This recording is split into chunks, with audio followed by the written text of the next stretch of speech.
அன்பை பாடும். என் நாவும் நாமம் போற்றும். என் இதயம் உம்மில் மகிழும். எனக்கென்றும் நீர் போதும். இயேசு கிறிஸ்துவின் இனிய நாமத்தினாலே உங்களுக்கு என் அன்பின் வாழ்த்துக்கள். கர்த்தர் உங்களை ஆசீர்வதிப்பாராக. மத்தேயு சுவிசேஷம் 26வது அதிகாரம் 54வது வசனம். அப்படி செய்வேனானால் இவ்விதமாய் சம்பவிக்க வேண்டும் என்கிற வேத வாக்கியங்கள் எப்படி நிறைவேறும் என்றார். கர்த்தருடைய பரிசுத்த நாமத்திற்கு மகிமை உண்டாவதாக. கெத்செமனே தோட்டத்தில் வைத்து இயேசு கிறிஸ்து ஜெபித்த பிற்பாடு இயேசு கிறிஸ்துவை பிடித்து கொண்டு போகும்படி ஆசாரியர்கள் தங்கள் சேவகர்களை அழைத்து கொண்டு வருகிறார்கள். உடனே சீஷர்களில் ஒருவனான பேதுரு என்ன செய்கிறான் என்றால், தன் கையில் இருக்கிற பட்டயத்தை எடுத்து ஒருவனுடைய காதை வெட்டுகிறான். அப்பொழுது இயேசு பேதுருவை கடிந்து கொண்டு ஒரு வார்த்தை சொல்லுகிறார். அதனுடைய 53வது வசனத்தில், நான் இப்பொழுது என் பிதாவை வேண்டிக் கொண்டால் அவர் 12 லேகியோனுக்கு அதிகமான தூதரை என்னிடத்தில் அனுப்ப மாட்டார் என்று நினைக்கிறாயா என்று சொல்லிவிட்டு தான் இந்த வசனத்தை சொல்லுகிறார். அப்படி செய்வேனானால் இவ்விதமாய் சம்பவிக்க வேண்டும் என்கிற வேத வாக்கியங்கள் எப்படி நிறைவேறும் என்று கேட்கிறார். என கேட்கிற அன்பு சகோதரா சகோதரி, தேவன் தருகிற ஆசீர்வாதங்கள், தேவன் தருகிற அதிகாரங்கள், தேவன் தருகிற உயர்வுகள், மேன்மைகள் எல்லாம் வேத வாக்கியங்களுக்கு உட்பட்டு நாம் நடக்க வேண்டும். நம்முடைய கிரியைகள், நம்முடைய செயல்கள் வசனத்தை வெளிப்படுத்துவதற்கு ஏதுவாய் தான் இருக்க வேண்டுமே தவிர வேத வாக்கியங்களுக்கு மாறானதாய் ஒருபோதும் இராதபடிக்கு ஜாக்கிரதையாக இருக்க வேண்டும்.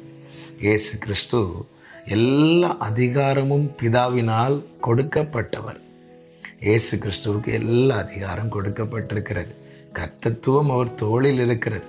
அவர் கேட்டுக்கொண்டால் 12 லேகியோனுக்கு அதிகமான தூதர்களை பிதாவானவர் எப்பொழுது வேண்டுமானாலும் அனுப்புவார். ஒரு லேகியோன் என்றால் 6000.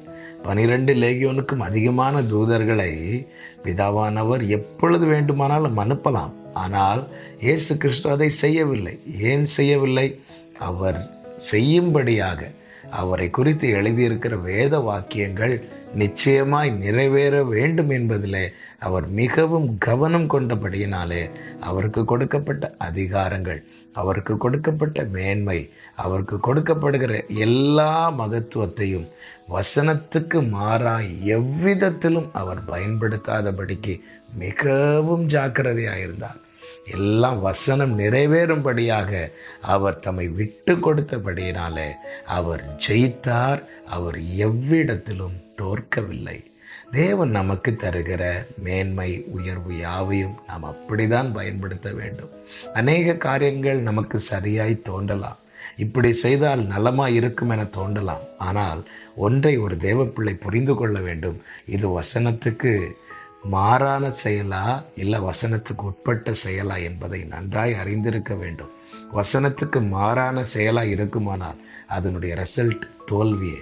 வசனத்துக்கு உட்பட்ட செயலா இருக்குமானால் இப்பொழுது ஒருவேளை வேதனையும் கண்ணீரும் இருக்கலாம். ஆனால் பிற்பாடு அது மகிமையுள்ள ஜெயமாய் மாறும் என்பதில் எவ்விதத்திலும் சந்தேகமில்லை. வசனத்துக்கு மாறானதை செய்யக்கூடாது, வசனத்துக்கு உட்பட்டு தான் செய்ய வேண்டும் என இயேசு கிறிஸ்து உறுதியாக இருந்ததுனால அந்த இரவு அவருக்கு வேதனையாக இருந்தது. ஆனால் நமக்கு நன்றாய் தெரியும், எல்லாவற்றையும் ஜெயித்து அவர் மகிமை பொருந்தியவராய் பிதாவின் வலது பாரிசத்திலே இன்றும் வீற்றிருக்கிறார் என்பதில் எந்த மாற்றமும் இல்லை.